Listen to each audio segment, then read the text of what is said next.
Salut tout le monde, aujourd'hui je vous retrouve pour une vidéo de déception parce que ça fait un petit moment et que j'ai eu le temps d'en accumuler quelques-uns, donc il est temps. J'ai 8 produits à vous présenter dans cette vidéo, donc on va commencer tout de suite avec un truc que habituellement je pense que je vous aurais pas montré, mais c'est la pire daube franchement que j'ai vu dans ma vie. Il s'agit de ceci. C'est un moule à glace que j'ai acheté cet été et mon dieu mais ce truc c'est vraiment une grosse merde, mais vous imaginez même pas. Je l'avais payé genre 5 balles chez Jiffy, déjà c'était hyper cher mais j'arrivais pas à en trouver d'autres nulle part, c'était la rupture partout et du coup j'avais pris lui. Et franchement c'est une énorme merde, je regrette tellement d'avoir acheté ça. Déjà comment vous dire, je sais pas si vous verrez mais il y en a plein qui sont fissurés, qui sont pétés dans tous les sens. Vous voyez, il y a des fissures un peu partout. Ici, vous voyez peut-être un peu, enfin là j'arrive à le déceler. Ici, c'est tout pété, etc.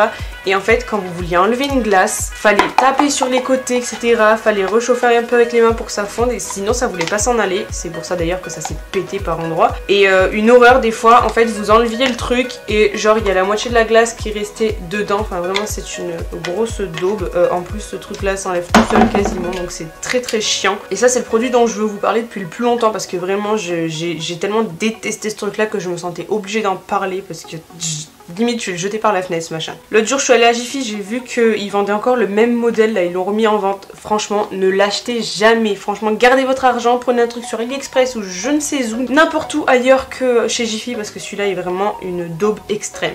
Après ça c'est le seul article qui n'est pas vraiment un produit, c'est ceci, c'est censé être une brosse en fait pour le cuir chevelu. J'avais pris ça en fait, j'avais eu l'idée après avoir vu une vidéo d'Emma Dolly qui testait une brosse pour faire mousser son shampoing, elle disait que ça fonctionnait bien et que du coup c'est vrai que ça a aidé à masser, que c'était agréable et en fait celui-là il est tellement piquant, enfin c'est pas que ça pique mais le truc est pas du tout rond en fait, il est limite pointu et du coup c'est vraiment pas agréable et ça marche pas du tout pour faire mousser le shampoing, c'est vraiment une daube. J'ai acheté ça sur AliExpress pour peut-être 1 euro ou 2 donc bon ça va, c'est pas énorme mais heureusement parce que je l'ai acheté il y a plusieurs mois, je l'ai utilisé, genre j'ai essayé de l'utiliser 2 fois et depuis il attend entre mes gels douche, mes shampoings etc, il attend, il bouge pas. Je sais pas si vous vous rendrez bien compte mais le truc est vachement, c'est vachement pointu, si on se rend compte on dirait une brosse à cheveux en fait, on dirait pas du tout quelque chose pour masser et vraiment c'est dur sur le crâne, ça fait pas du bien et c'est pas agréable du tout, donc franchement n'achetez pas celui-ci. S'il y en a d'autres qui ont une bonne forme et tout, n'hésitez pas à me le dire dans les commentaires d'ailleurs, mais celui-là clairement évitez-le. Après ça on va rester dans la douche et là malheureusement j'ai un gel douche de Melvita à vous présenter. Alors là bon je vais pas en dire autant de mal que les 2 derniers articles c'est sûr, mais tout simplement en fait à la base j'aimais beaucoup l'odeur de leur bio, j'ai même leur parfum que j'aime encore beaucoup, enfin même si je m'en suis un peu lassée. Et donc j'avais eu celui-ci, il m'avait été offert pendant mon stage à Melvita que je vous avais présenté il y a très longtemps. Et donc déjà il est un peu liquide, enfin il est très liquide même, mais ça je le savais déjà quand je l'ai choisi parmi les produits. Mais en fait le problème c'est que quand je le fais mousser, il a une arrière-odeur de vieux, mais je vous explique même pas, enfin c'est... Il y a un truc qui est hyper désagréable à l'odeur, mais c'est que quand ça le fait mousser parce que là en fait vous voyez il sent leur bio, il sent très bon, honnêtement j'aime encore beaucoup cette odeur comme je vous disais, mais vraiment dès que je vais le mettre sur ma fleur de douche qui est ça par contre mon incontournable pour faire durer un gel douche 6 mois hein, quand je le mets sur la fleur et que je commence à le faire mousser sur mon corps, il y a une arrière odeur qui est pas agréable. C'est pour ça hein, qu'il est encore aussi rempli parce que j'ai vraiment du mal à l'utiliser, j'en mets très peu pour pas que ça sente trop. Ça va que c'est des odeurs naturelles, c'est du bio et tout, donc et c'est bien formulé, j'ai pas envie d'en dire trop de mal, mais voilà, heureusement que ça sent pas fort parce que vraiment quand je suis sous la douche par contre je suis en mode oh ça pue et c'est trop dommage parce qu'en soi voilà c'est une super formule, c'est du bio, il n'y a pas de sulfate ou en tout cas pas de sulfate chimique, donc voilà c'est le produit en soi est top, mais vraiment l'odeur, mais je peux plus, enfin c'est le fait de le faire mousser ça rend le truc dégueulasse et vraiment c'est impossible. Après ça j'ai la palette que j'avais achetée chez Action que je vous avais présentée, je vous avais demandé si vous vouliez que je vous en parle dans une vidéo où je la teste en fait.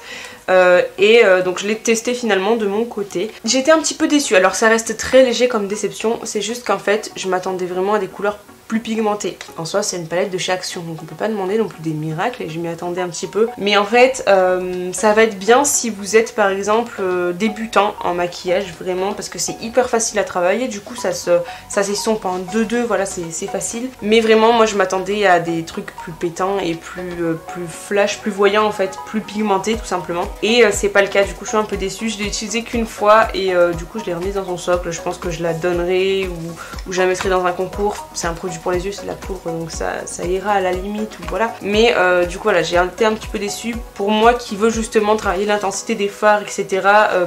Ça convient pas. Mais après, encore une fois, si vous avez un petit budget et que vous êtes débutant en maquillage, que vous voulez commencer à travailler des fards, à les estomper, etc., ça vous conviendra. Mais pour plus, non, franchement, c'est clairement pas suffisant. Après ça, il y a un produit que je vous ai présenté en crash test, dont je voulais vous reparler légèrement dans cette vidéo.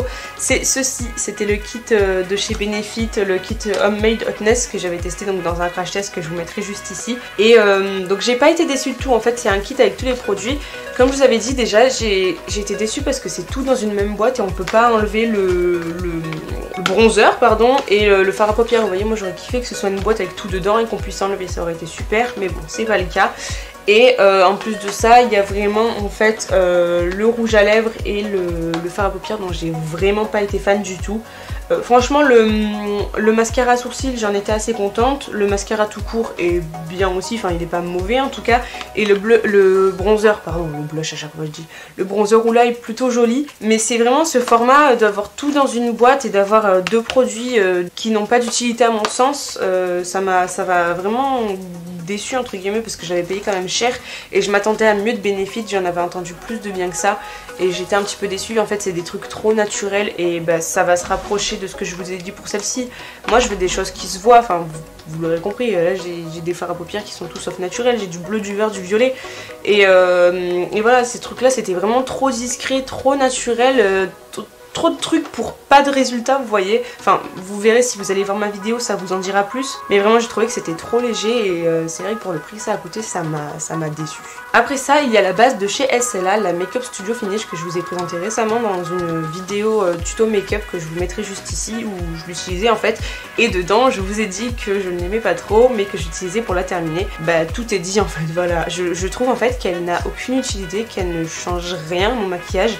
J'ai déjà essayé plusieurs fois en allant bosser de la mettre que d'un côté et vraiment je voyais pas ou quasi pas de différence. Enfin mon visage brillait de la même façon à la fin de la journée, quand le maquillage avait bougé c'était de la même façon et en plus de ça mon maquillage a pas trop tendance à bouger non plus et enfin vraiment j'ai pas trouvé que ça a amélioré quoi que ce soit pour la tenue, pour le fini, etc. Ça a rien changé et je trouve ça dommage parce que c'est un produit qui de base coûte quand même assez cher et en fait j'ai juste trouvé que voilà j'obstruais mes pores pour rien. Alors je sais pas si vraiment ça a obstrué parce que c'est une base lissante et matifiante, mais comme je vous dis, à la fin de la journée je brillais quand même et je trouvais pas que c'était plus lissé, donc vraiment j'ai été déçue à ce niveau là. J'allais dire ça va que je l'ai pas payé, mais si en fait mon père l'a payé à l'époque où j'ai pris la manette d'esthétique parce que ça date de mes cours d'esthétique hein, si vous vous souvenez pas, mais voilà franchement je trouve qu'elle n'a aucun effet, aucun sens. Voilà, j'étais un petit peu déçue, je comprends pas, je l'utilise parce que voilà il faut l'utiliser, mais franchement elle sert à rien en fait, tout simplement. Contrairement au fond de teint qui lui pour le coup est plutôt pas mal, même s'il est trop foncé pour moi. Je l'ai utilisé dans ce maquillage là que je vous ai filmé en tuto d'ailleurs, vous le verrez très bientôt. Le fond de teint il est pas mal, mais la base franchement elle a aucun sens. Après ça on va rester dans le teint et donc là j'ai le fond de teint de Shop Missa, le Santé, que je vous avais présenté dans une vidéo crash test où j'avais tout essayé de Shop Missa justement. Et celui-ci je vous l'avais dit tout de suite que je l'aimais pas, en fait la couleur déjà était beaucoup trop foncée.